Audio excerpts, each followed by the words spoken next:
everyone, I'm Amanda and welcome to my channel. Today I am sharing some simple, delicious recipes with you. I am gluten-free and so there's some gluten-free recipes in here as well. If you don't eat gluten-free, don't worry, I do have a normal version in here as well. Recipes will be in my description box. Please subscribe to my channel for some more recipes and cleaning inspiration. I also post videos every Sunday. Make sure you hit the notifications so that you're notified every time that I put out a video, and I hope you enjoy this.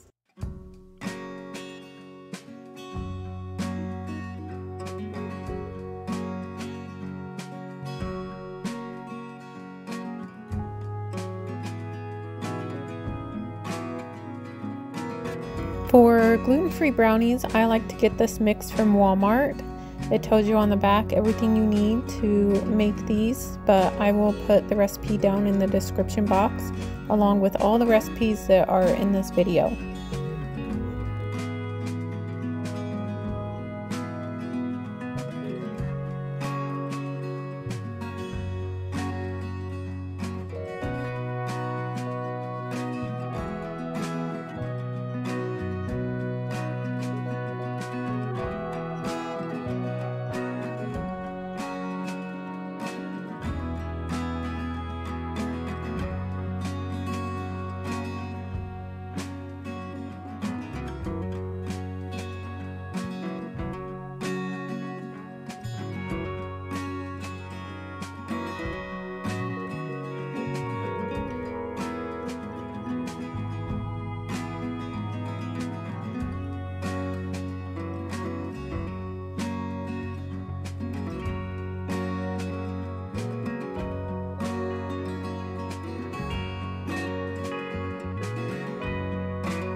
Alright, that's it for the gluten-free brownies. That's all you do is just mix it up, put it in a pan, and bake it.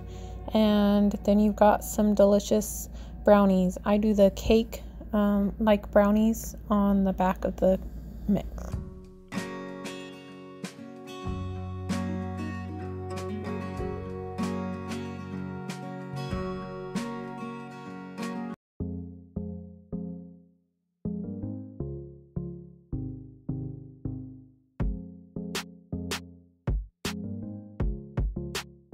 Alright, next up is regular brownies. They're not a mix, these are made from scratch, but still pretty simple.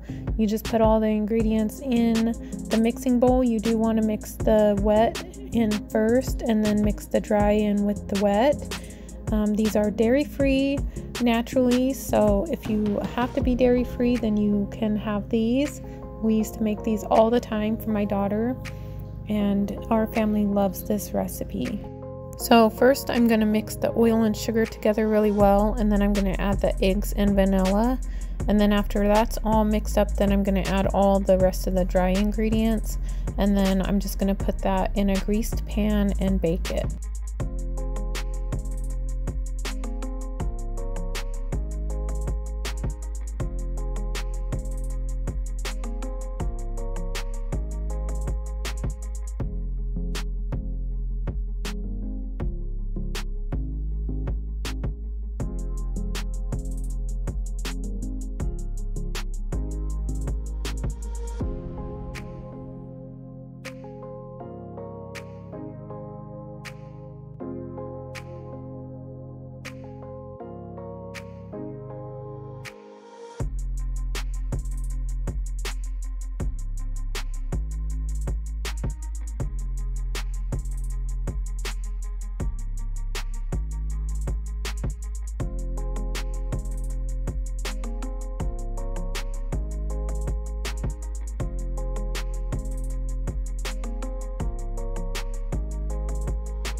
For both the brownie recipes, I like to test for when it's done by putting a toothpick in the center, and if it comes out mostly clean or dry, then it's done. It can be a little bit moist if you like it a little bit moist inside, but if it's clean, it's definitely done.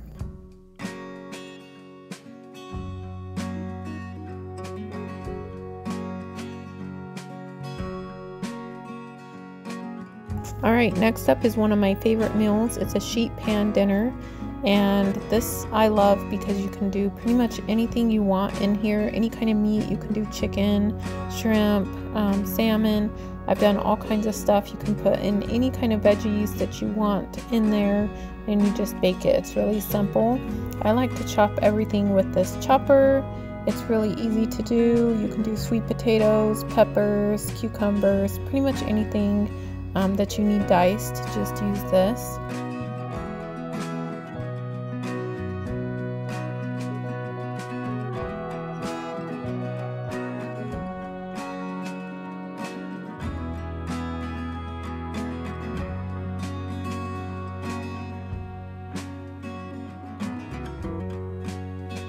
The only thing about the sheet pan dinner is if you are doing potatoes or sweet potatoes, something that takes a little bit longer to cook, you want to go ahead and cook those first. So I cook those for 15 minutes, and then I add everything else to it, cook it for another 15, stir it, and if I want it a little bit more crispy, I'll just cook it for a few more minutes longer until it gets crispy how I like it.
Okay, now I'm gonna make gluten-free pizza.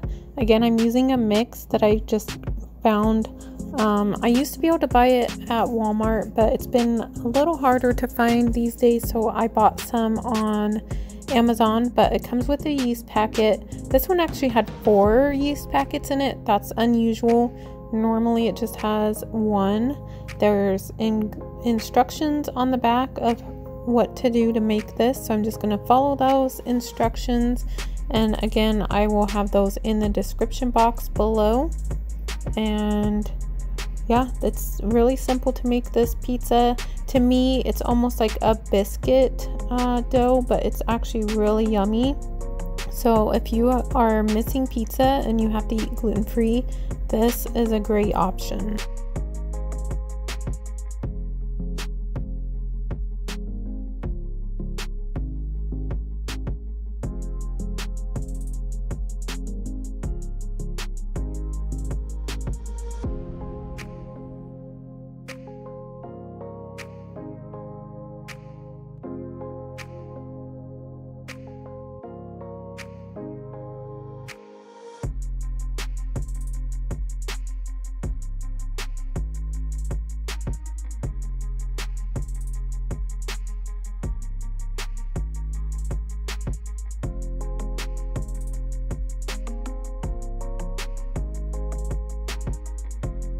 With this pizza dough, you do need to bake it before you add any toppings to it.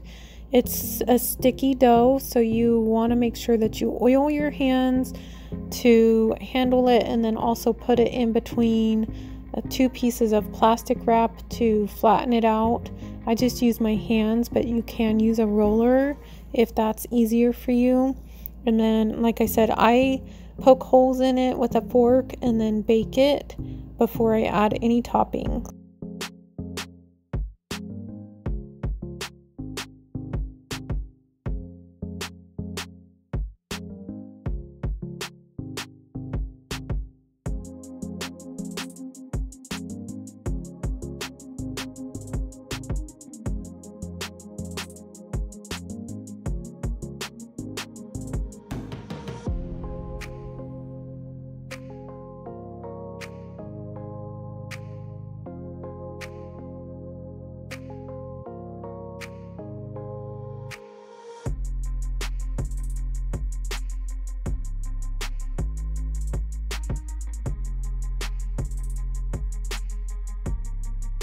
So this pizza is also dairy free. I like to use the Daiya shredded mozzarella cheese, and then I'm doing meats, so I have pepperoni, Canadian bacon, some leftover crumbled sausage, and then I'm going to add some spinach to it and then just bake it with the toppings, and it will be good to go.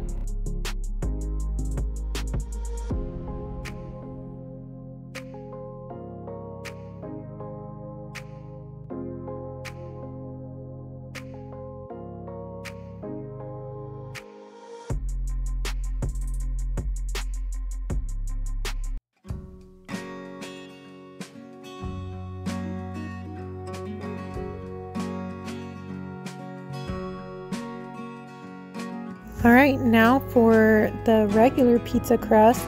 Again, it's super simple to do. I make this by hand. All you need is about 30 minutes for the dough to rise. Mine actually rose, and so you could probably do it in 20 minutes. It kind of depends on the temperature of your house.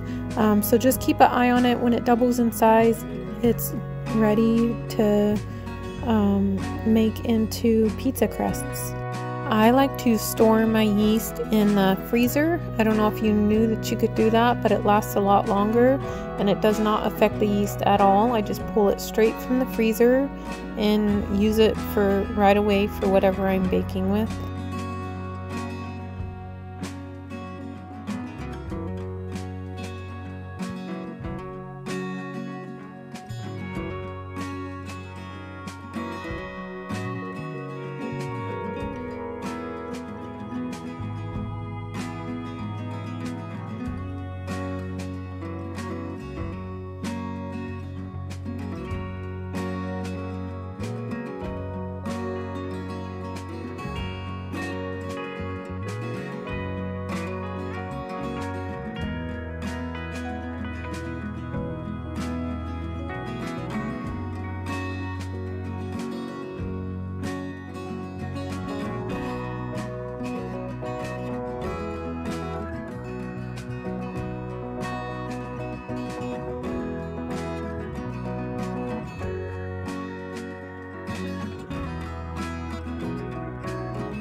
This pizza dough recipe makes 4 crusts.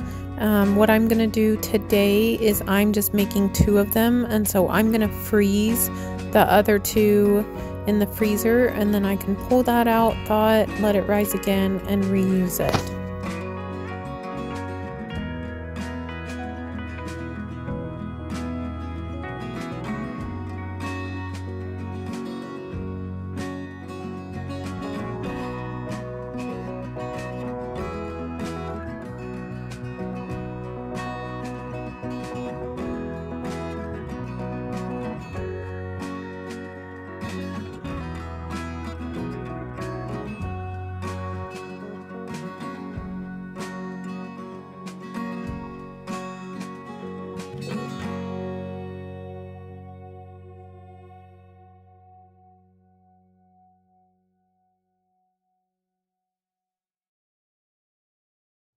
For this pizza crust, you do not have to bake it before you add the toppings.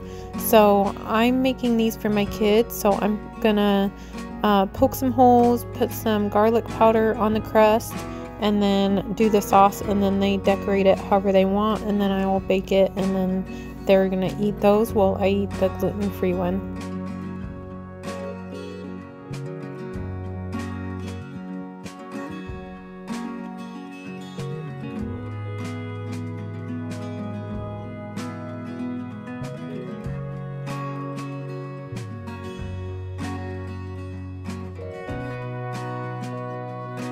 I hope you liked this video. Please subscribe. I have new videos coming out every Sunday. I like to do cleaning, organizing, and recipes. If you're in that kind of thing, please follow along here, and also on my Instagram account. My Instagram is linked in my description box. Go ahead and hit the bell so that you get notified every time that I share a new video to this channel.